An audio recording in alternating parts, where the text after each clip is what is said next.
सिद्धारमैया ने कहा, मैं दिल्ली नहीं जा रहा, राज्यसभा नहीं जाऊंगा, राजनीति नहीं छोड़ूंगा। ये 3 लाइनें नहीं, गांधी फैमिली के फरमान का जवाब है। मैसेज है कि आपने दबंगई दिखाते हुए जगह तो खाली करा ली, लेकिन मैं कहीं जाने वाला नहीं हूँ।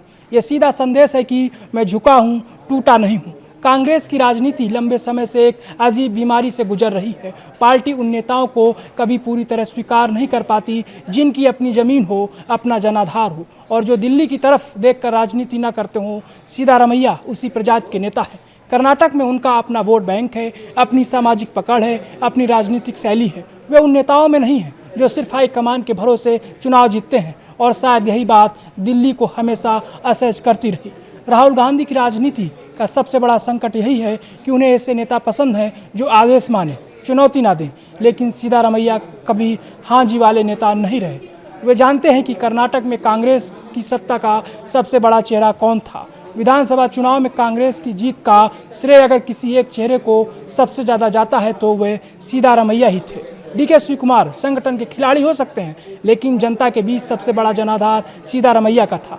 यही वजह है कि मुख्यमंत्री की कुर्सी पर बैठने के बाद भी उनके भीतर एक अलग आत्मविश्वास दिखता था। दिल्ली की राजनीति में ये संदेश लंबे समय से दिया जाता रहा है कि अंतिम फैसला गांधी परिवार का होगा, चाहे राज्य कितना भी बड़ा हो, नेता कितना भी लोकप्रिय हो, आखिर मुहर दिल्ली ही लगाएगी। सिद्धारमैया के मामले में भी वही हुआ। हाईकमान ने जो चाहा आखिरकार वही हुआ। लेकिन यहाँ एक फ़र्क है, ज़्यादातर नेता कुर्सी छोड़ने के बाद दिल्ली जाकर राज्यसभा का रास्ता पकड़ लेते हैं, राजनीतिक रिटायरमेंट को सम्मानजनक पैकेज की तरह स्वीकार कर लेते हैं। सिद्धारमैया ने वही रास्ता ठुकरा दिया। उन्होंने साफ कहा कि वे दिल्ली नहीं जाएंगे। ये सिर्फ एक बयान नहीं है, ये कांग्रेस के भीतर शक्ति संतुलन को चुनौती देने वाला ऐलान है। इसका मतलब है कि सिद्धारमैया अभी भी खुद को कर्नाटक की राजनीति का केंद्रीय खिलाड़ी मानते हैं। वे संकेत दे रहे हैं कि मुख्यमंत्री पद गया तो क्या हुआ, जमीन अभी भी उनके साथ है, और शायद यही बात कांग्रेस के भीतर कई लोगों की नींद उड़ाने वाली है। राजनीति में कई बार हारने वाला नेता भी खतरनाक होता है अगर उसके पास जनाधार बचा हो। सिद्धारमैया उसी स्थिति में है।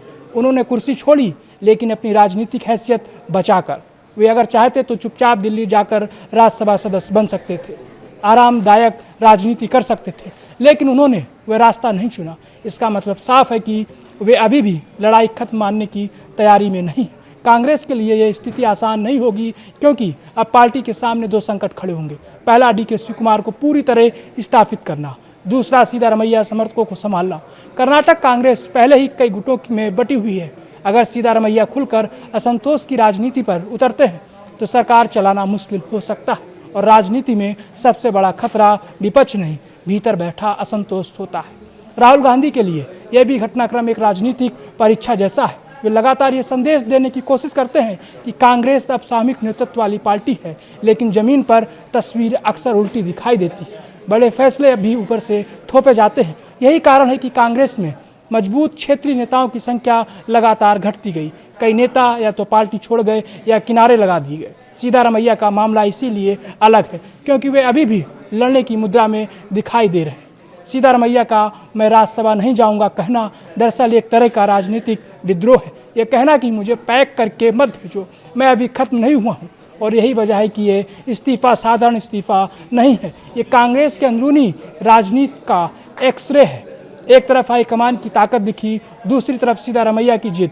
एक तरफ कुर्सी गई, दूसरी तरफ संदेश आया कि मैदान अभी छोड़ा नहीं गया। कर्नाटक की राजनीति अब और दिलचस्प होने वाली है, क्योंकि सत्ता बदलने के बाद सबसे बड़ा सवाल यही रहेगा कि क्या सिद्धारमैया चुप बैठेंगे। अगर जवाब नहीं है तो कांग्रेस के भीतर अगला भूचाल दूर नहीं है।